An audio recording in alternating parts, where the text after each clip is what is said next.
சென்னை 21/3/2024. கதை எண் 5. திறமையை சுமந்து தெரிந்தவர். கச்சிதம் 27 வயதில் முடிவெடுத்தார். இந்த கதையை அந்த இடத்தில்தான் தொடங்க வேண்டும். விழி இசையிடம் நேற்று ஒரு விவாதம் நடந்தது. அது ஆஸ்கார் விருதுகள் குறித்தது. கிறிஸ்டோபர் நோலனுக்கு முதல் முறையாக இந்த வருஷம் 2024 ஆஸ்கார் விருது கிடைத்துவிட்டது என்றார் ஒளித்துகள். என்னப்பா சொல்கிறீங்க, இன்டர்ஸ்டெல்லார் கிடச்சிருக்கணுமே என்று கேள்வியையும் ஆச்சரியத்தையும் பிசைந்து பதிலாக போட்டால் விழி இசை. அப்போது காலை நேரம். ஒளித்துகள் அலுவலகம் கிளம்பி கொண்டிருந்தார். அதானே என்று அவரையும் ஆச்சரியம் தொற்றிக்கொண்டது. 2 பேரும் அவருடைய செல்லிட தொலைபேசியில் கூகுள் செய்து விவரங்களை அறிவாக மாற்றினர். இணையதளத்தில் தகவல் மீன்பிடித்து சிந்தனை மசாலா சேர்த்து மூளையில் சமைத்தனர். விழி இசை நினைத்தது சரிதான்.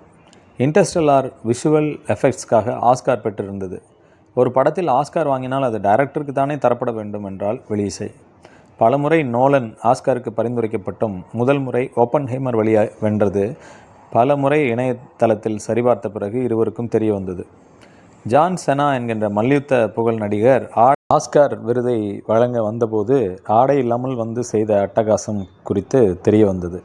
அவர் யார் என்று ஒளித்துகளுக்கு தெரியவில்லை. ஆனால் விழி இசை அவருடைய மல்யுத்த வீடியோக்களை ஓடவிட்டு இளைய தலைமுறையினரின் ஆர்வமும் அறிவும் குறித்து ஒளித்துகளுக்கு தகவல் தந்த அருளினார்.